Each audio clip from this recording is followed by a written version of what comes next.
Hello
जाऊ द्या, क्या बात आहे.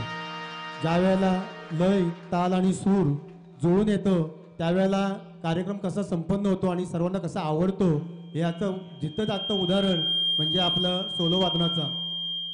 या ठिकाणी खरोखर आपण पाहतोय की अनेक गुरु आपल्याला मिळतात. त्यांची शिकवण्याची पद्धत वेगवेगळी असते, परंतु विद्यार्थ्यांकडनं कसं शिक्षण करून घ्यायचं, त्यांना कसं शिकवायचं आणि विद्यार्थ्याच्या अंगी ते गुण कसे उतरवायचे हे फक्त ज्यांना माहिती आहे ते फक्त एकनाथ बुवा भाग्यवंतच. म्हणून त्यांच्याकडे अनेक विद्यार्थी शिकण्यासाठी येत असतात. शिक्षण कडक आहे, पैशाची अपेक्षा नाही, परंतु माझ्याकडे आलेला विद्यार्थी हा सर्व गुण संपन्न झाला पाहिजे ही एकच अपेक्षा घेऊन ते विद्यार्थ्यांना ज्ञानदानाचं कार्य करत असतात. खरोखर या ठिकाणी मी विद्यार्थ्यांची ओळख करून देतो. खरोखर बघा, लहान लहान विद्यार्थी आहेत. आपण अनेक गुरुपौर्णिमेचे कार्यक्रम पाहता, सोलो वादनाचे कार्यक्रम पाहता, परंतु एवढं ताल लय आणि सूर कुठेही जुळून येताना आपल्याला दिसत नाहीत. ते प्रत्यक्षपणे आपल्याला एकनाथ बुवा भाग्यवंत यांच्या गुरुपौर्णिमेच्या माध्यमातूनच पाहायला मिळतात. ही त्या विद्यार्थ्यांची मेहनत आणि त्यांच्या पाठीशी असलेला गुरूंचा आशीर्वाद. आणि खरोखर जोरदार टाळ्या या विद्यार्थ्यांसाठी आणि गुरूंसाठी आपण या ठिकाणी व्यक्त करूया. मी या ठिकाणी भूमित नाईक यांना उभा राहायला मी विनंती करतो. त्यांच्या वडिलांना सुद्धा मी बोलवतो. पंडित नाईक ज्यांचा समोर या इकडे जर दिसू द्या, कारण वडील आणि गुरुजी किती मेहनत घेतात. यांना तोंडा इकडे दाखवा, यांच्याकडे बघा. त्यांचा हा मुलगा आहे, 12व्या येतो, जवळजवळ 4 ते 5 वर्ष गुरुजींकडे शिक्षण घेतो आणि एवढ्या लहान वयात तो भजनाचे कार्यक्रम वाजवतो. खरोखर अथक मेश्रम आणि प्रामाणिकपणा या बळावर तो आज या ठिकाणी उपस्थित आहे. धन्यवाद. बस खाली मित्र. त्याच्यानंतर भाविक भोईर दारावे, त्यांचे आजोबाच आहेत ना. बघा, आपल्या नातवाला रोज ते घेऊन या ठिकाणी बुवांकडे येत असतात. म्हणजे आई वडिलांनी सुद्धा त्यांच्यावर मेहनत घ्यायला पाहिजे.